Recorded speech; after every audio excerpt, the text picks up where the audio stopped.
I've grew up in the UK. Well, I've been in the UK for nearly 21 years since I was born. And obviously growing up in the UK, you start to notice things, you start to learn things, you start to see things.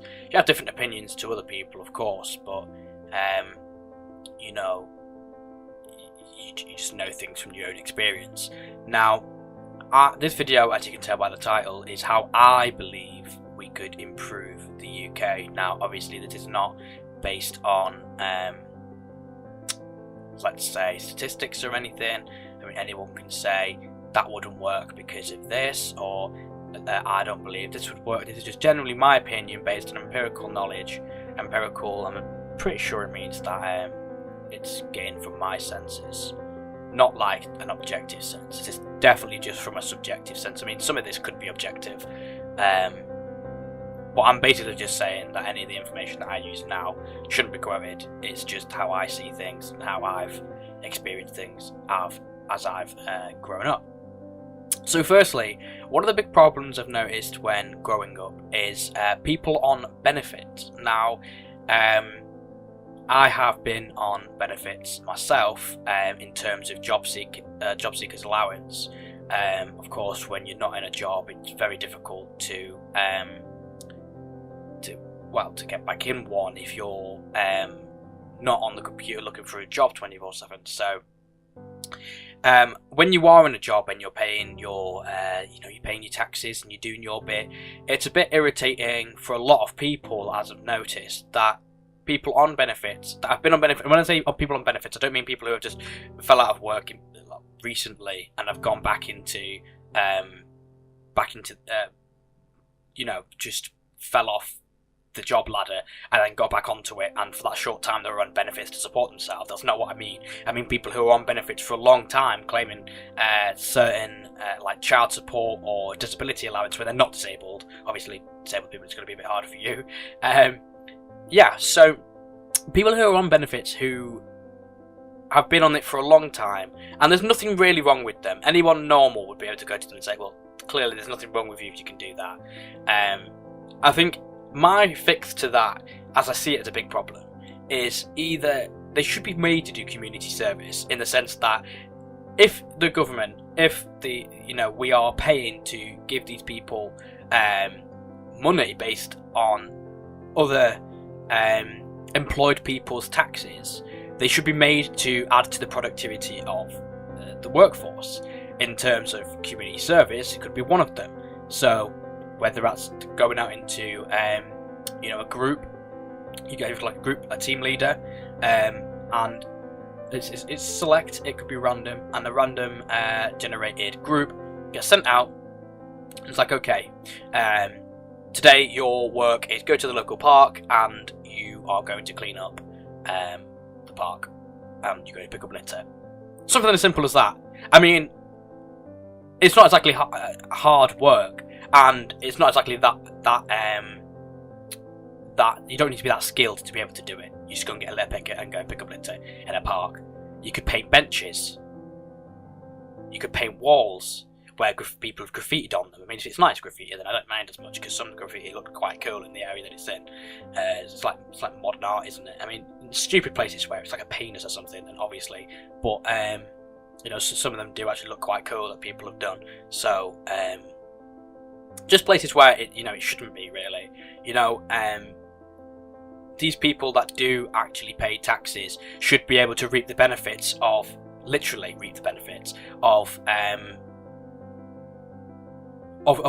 in that society that they've contributed to, in terms of nicer parks, nicer views to see, buildings that are being cleaned. Yes, you'd think that other people own the building, so they can clean it, but the people who are on benefits that are claiming these things and receiving money for not contributing to this workforce should be made to do something. Why would you pay someone to do something for no apparent reason? You'd get them to do things. It's kind of like how you have children, you get them to do chores. You're not just going to give them money for nothing, and it teaches them that you're not just going to get things handed to you on a plate. You are going to have to work for it, as does everybody else. We work. It's a benefit of contributing into the tax system. What incentive do people who work have to pay taxes if when they do pay taxes, it's supporting people who sit on their arse all day and don't do anything. So if that idea is not supported, and people don't believe they should be doing community service, then I think they should be put on rations.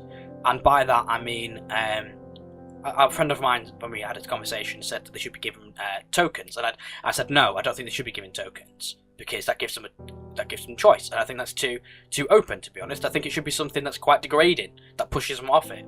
And another friend of mine was the one who came up with this idea, and he said they should be given charity clothes. They should not be branded clothes. They should not be high-end things. They should be given in a bag if you've got children that are depending on you. If it's for you, charitable clothing.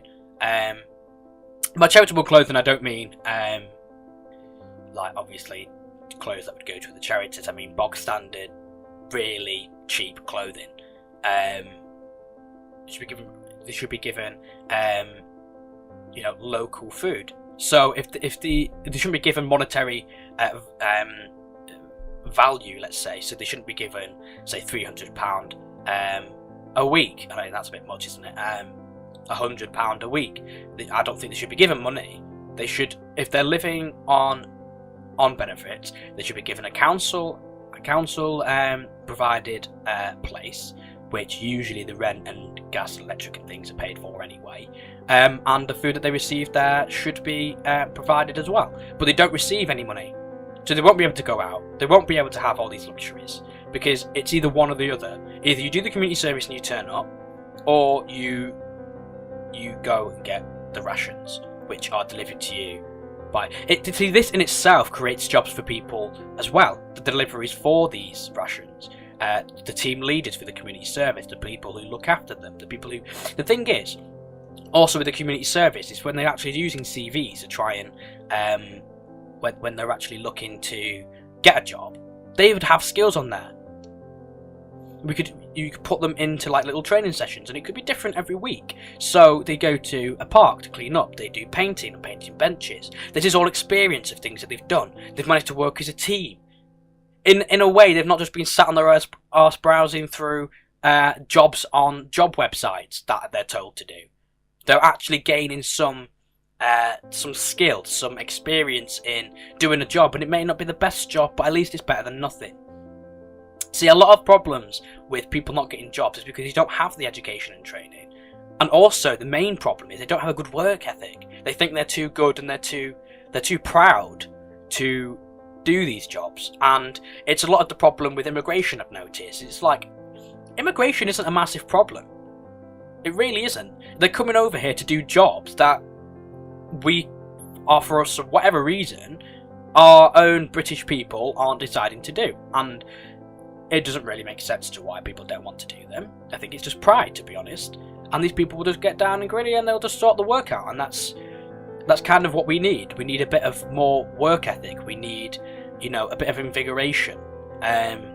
We need the education. We need the training, and I don't think people should be let down if they don't have a job, because all jobs are necessary, aren't they? And I think people should be like, get a job, do it. And yes, of course, push on education. That's fine. And a lot of people are like, oh, well, you don't. A lot of the thing that I hear when I was going through college and high school is you don't want to be ending up being a litter picker or anything like that. And no, of course you don't. But if you've not got the skills, I'm sorry, but that's where you're going to have to go. Someone's going to have to do that job. And you just have to be real with yourself instead of being on the line with things. A lot of things that also annoy me with these benefits, and I guess part of the immigration, because a lot of people who do emigrate over here and don't integrate properly, is population control. And by this I don't mean let's go and kill everyone, or let's go and limit everyone's birth. Well, actually, yeah, I do. If you can't support children, you shouldn't be having them, and you shouldn't be given benefits for having them either. This is where the rations come in. If you're just popping out children because you believe that whatever, you want children, and you should be able to support them. It's not fair bringing them into a system that can't support them, and I don't think it's fair to expect everybody else who pays taxes to support them either. It's not really on, is it? Not really. I want children, but I'm not going to bring a child into the world if I can't support it. It's a bit different if you were able to support them when you had the child, and then unfortunate events happened and now you can't. Fine, that makes sense. but you will have to play your part. Either get a job, or you'll have to do community service for the money that you get paid, or you have to be given rations. Either one. Another one as well, while we're on the point of immigration and people coming over from other countries, is this culture barrier. A lot of people have a lot of animosity with other cultures that come into the country, and for one, I think it increases our knowledge. We learn about other people. Yes, I wouldn't say diversity is our strength as such, but I think diversity helps us learn, and I think being able to live cohesively with different people is our strength. The unity amongst the diversity, if that makes sense. I think being able to interact with different people of different knowledge, different cultures is quite exciting, really. But the culture barriers, by that I mean it's one of my pet hates when people in public places speak a different language. Now, this isn't like, oh, you speak a different language, I don't like you. I just find it disrespectful, because a lot of times growing up you'd see people who are excluded from certain situations because they couldn't speak the language. And I don't mean this English people excluding people who can't speak English. I saw it the other way around, so other people from other cultures that could speak other languages that were actually bullying other children. Yes, of course, English people do as well, but I'm just getting onto the point that I truly believe if you're in a public place, no matter what country, I'm not just saying in the UK, I think you should speak their language. I think if you're in a public place in another country, I mean, if you're in a tourist area, it's a bit different, but if you're living there, you should be speaking the native language. I think the same way if a British person went over to somewhere like Spain, or went to live in Africa, if someone went to live in Germany, I think you should be being made to learn their language. If you're going to live there, you should be given, whether it's a compulsory class, whether you have to go and pay for it, whatever, you should be able to speak their language if you're going to live there. And if you're going to contribute to having a job, you have to be able to do these things. So the next big thing that this is kind of a big one actually, is the NHS. Now, the NHS is a big part of the UK, a lot of people rely on it, and that's the point that I'm trying to target, is the NHS probably shouldn't be targeted for dependency, in the terms of things like self-inflicted damage, drugs, alcohol, even... I wouldn't actually say that. I was going to say things like self-harming or things like that, but that becomes into a completely different bracket of mental health. The people who do that, it's a bit more concerning. So no, I'm not going to include that. Accidents wouldn't count if you slip and break your arm. It's an accident. Oh, whoopsie me. But if you've done something to yourself on purpose, I think it should be you should be charged for it. Drugs or alcohol are the main ones. I'm not quite sure what else you'd kind of put into that bracket of self-inflicted damage. I mean, if you were constantly burning yourself on purpose for whatever reason, I don't know whether people do that. I think if you've had treatment for mental health, then, and you're still continuing to do these things, I think it really needs to be looked at. I think that's quite a difficult one to kind of place, to be honest, because although in one aspect you don't want to, taxpayers be paying for someone who's purposely going out of their way to harm themselves, but at the same time, those people do need support and help to be able to stop them from doing it, and charging them on top of that isn't exactly going to make situations any better. But I believe also to do with the NHS, just on the backhand of the immigration point that I made before, I don't think people should be entitled to the NHS by moving over here for a quick few months. I think it should be made if you're a British citizen. I don't think you should be able to come, or obviously if you're here as a tourist, I don't think you should be able to move over here and within the first month you've not even contributed to the economy. You've not actually contributed to anything. You've just started living here and you're on benefits and you're asking to be supported, and you're also getting the NHS that other people who've had jobs and taxpayers have paid for. That goes to anything. I wouldn't expect British people to be able to do that abroad. I think the same is universal. I think having to pay for the NHS would kind of reincorporate a bit more funds. I don't think people who pay taxes should be able to go into the NHS and say, "Oh yeah, I've just overdosed on drugs. Can you help me, please?" Like, no.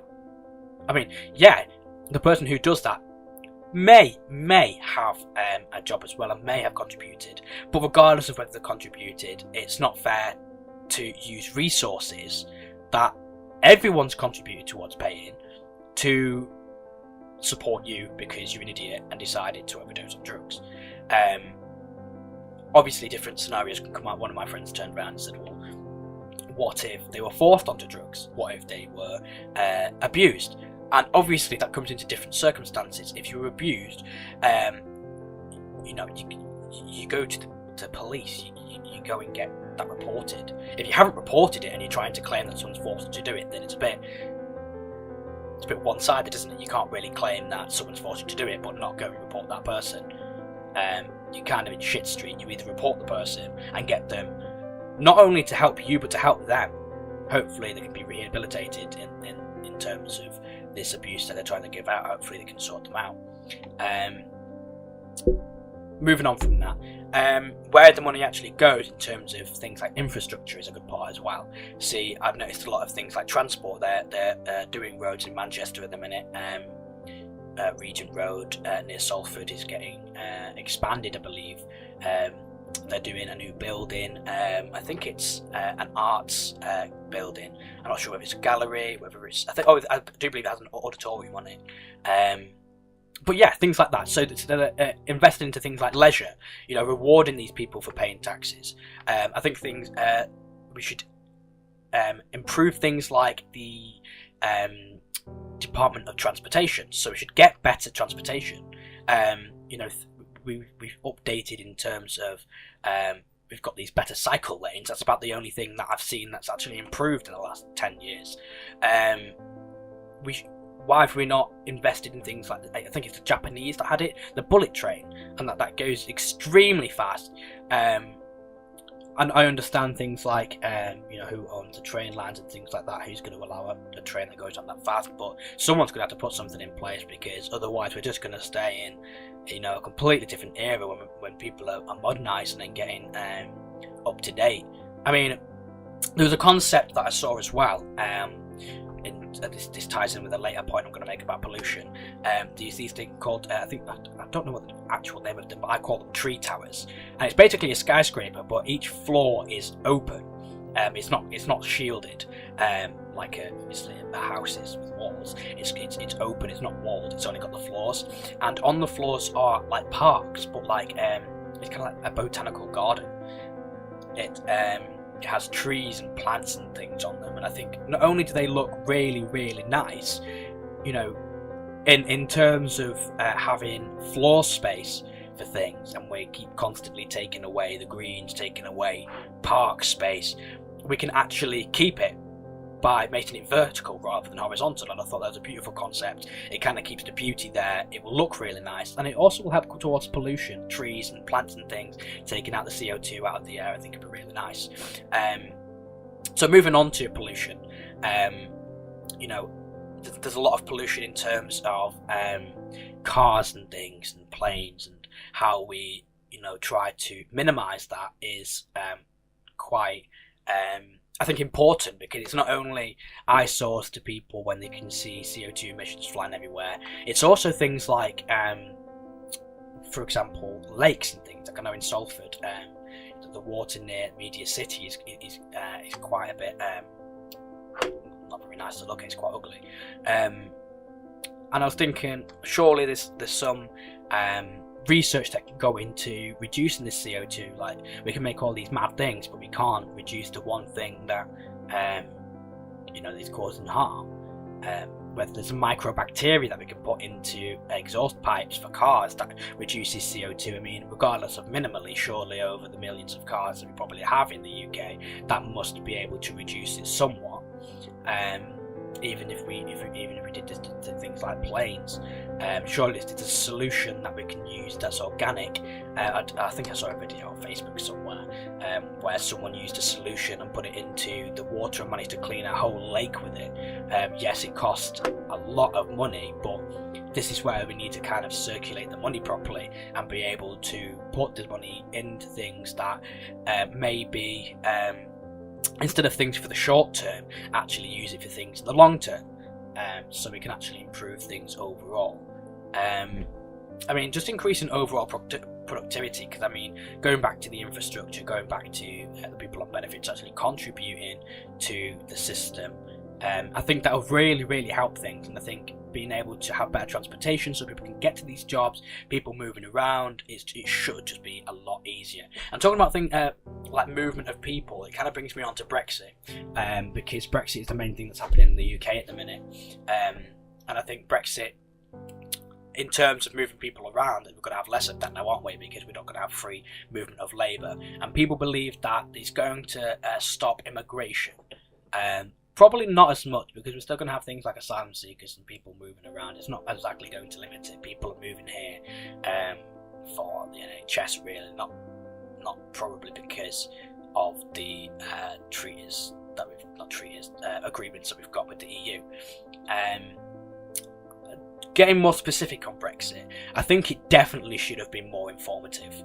I remember the vote coming up, and I didn't actually remember, or I don't remember seeing anything that actually detailed any information to do with Brexit at the time, except for, are you voting to leave or remain? I don't remember any actual implications that were given out so people could actually look at these things. Yes, if we wanted to, we could go and probably research it, but knowing the whole country has to make this decision, I don't think making people go and research it is kind of warranted. I think being able to present this information to people when you are given the vote is a bit more important, and making sure they've acknowledged the information and making a thorough decision based off this information. I think also what seemed to have happened was that the vote got made, and then all of a sudden the vote was made and it was like, oh, we didn't expect this. Oh, what do we do now? Great, well, let's try and sort it then. What do you mean, let's try and sort it? Each option should have been thought through and planned way before the vote. You should have had plan A and plan B. If they choose to remain, we'll do this. If they choose to leave, we'll do this. It should have been planned, and it really should have been thought through a little bit better than that. People should have been trained. If they knew people, like, this is what I mean now. The problem with leaving is, okay, so they're thinking that we're not going to get as many people in here. It's like, who is it? Two big car companies, I think it was Nissan and Honda, I think, that were pulling their factories out of the UK. It's like, well, that's 3,500 jobs or something lost. It's like, well, if we had thought about this sooner, we could have thought about training programs to train these people in other things. We could have thought about national things to put in place that utilise these people's strengths. We have people with that have been made redundant now who have good skills. We can use them in other things. We should be trying to help them, not put them out of a job. Another thing as well is pride, really. I don't really see that kind of the pride that we had, like, kind of in the war days. We're Britain and we can do anything we really want. I think training should be easy to come by. It shouldn't be like, oh, these are taking my jobs, or those people are taking our jobs. It's like, no, well, yeah, they are, and let them. They're more friggin' capable of doing it than we are, because we've not got the work ethic. And I think that this pride should come back. Yeah, I'm British and I can do that job. We can sort it. Yes, I'm not saying, sort all Britain out so nobody can come in and we don't need it. No, I'm saying, yes, we should be in the way that we shouldn't really need to rely on anybody else. But hell yeah, bring people on. We should be at a point where we are strong in our own country. We don't require other people to come in and kind of stabilise us in a sense. carrying on from there, it's kind of unrelated to this point I just made, but it relates to a point I previously made about getting jobs and things. We should really improve the job centre. It is awful. I remember my mum recently was going to the job centre because she came off work for a while because she was in a car crash, and she had well, we don't really know what it is, but we believe it's nerve damage in her back. And I've also been off work, not recently, but last year or the year before, for a couple of months. And you go there and they tell you to spend around 40 hours a week looking at jobs. So instead of actually trying to gain some skills, instead of actually being sociable and meeting new people, they want you to stare at a screen for 40 hours a week looking for a job. Now, yes, great. The more data you come into contact with in terms of job applications, yes, you're more likely to get a job. But I think it's a little bit ridiculous to expect it to be a full, an employed person's time looking for a job. It's a little bit excessive. There should be training sessions. What can we look at with your CV? I went there. They didn't even pull out my CV. They didn't even look at it. They just said, "What are you interested in?" Yeah, alright, make sure you look at your application for, we want you to document it. I had to go on their website and document what I'd actually done, how much time I'd spent. Why? What a waste of time. Give me something to do. Give me some training. Look and try to help me get a job. And they were like, "Oh, well, at the moment, our job is to get you a job. Doesn't matter what you want to do." It's like, what? What? So you're just going to get me a job cleaning, even though I want to be a carpenter, for example? It's like, what? No.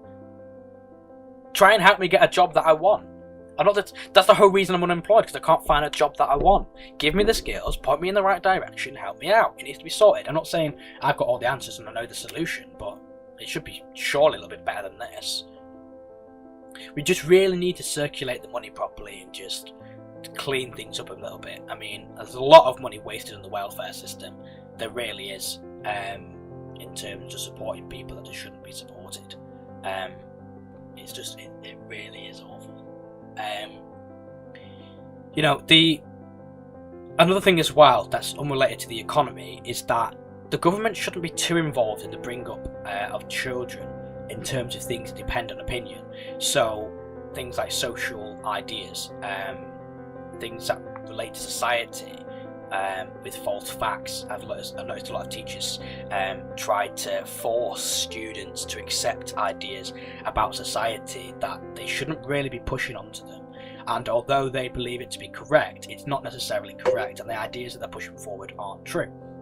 So, in terms of things like the LGBT community, we had a lot of teachers in my high school that were pushing, you must accept it and you must allow it. And although I agree with treating people fairly, I don't agree that you should be pushing your ideas of how you believe society should act onto other people. I think you should be proposing your ideas and proposing your opinions, but I don't think you should be forcing and getting angry with people who don't accept it. I think people have different beliefs, people have different opinions, unless there's something obviously scientific and able to back it up to suggest, look, this is what it is, then fair enough. But it's like, for example, when I talk about things that depend on opinion that can affect people personally, in terms of not accepting someone being gay or not accepting someone being transgender, I try to promote treating other people humanely. So never degrade someone past their humanity. So everyone deserves to be treated as a human. I just don't agree with the fact that people should have to accept who you are. No, they shouldn't. If they don't agree with some things that you do, and it's kind of like a vegan and a I don't know, not a vegan. I can't remember what the name is for not a vegan. But I don't agree with someone who's a vegan. But I'm not exactly going to go around and go and beat them up. You're a vegan. It's like, no, just accept it. They just have a different view on things. I don't think vegans should be going around jumping on people saying, you eat meat, what are you doing? Like, no, you should. I just think differently to you. Different. That's all. If you want to try and make a difference, then inform people. Information's key, but make sure you're using relevant information. And if people don't want to listen, you can't force them to. That's just how it is, and that's how it should be.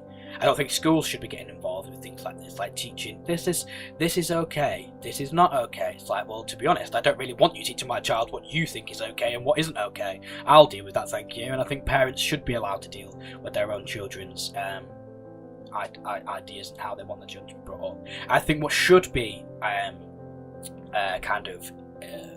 encouraged is treating other people fairly, and I don't even mean equally. I mean fairly, because something that's equal may benefit one and not the other. I mean fairly, where everything's fair should be treated, humanely. Because you have a different idea. Like, I'm not saying that a gay person should be treated better than a straight person. I'm saying they should be treated fairly, the same, not necessarily equal. In this case, it is equal. I don't really see something that, not equal. For example, boys and girls are separated because of their interest, their attraction to each other.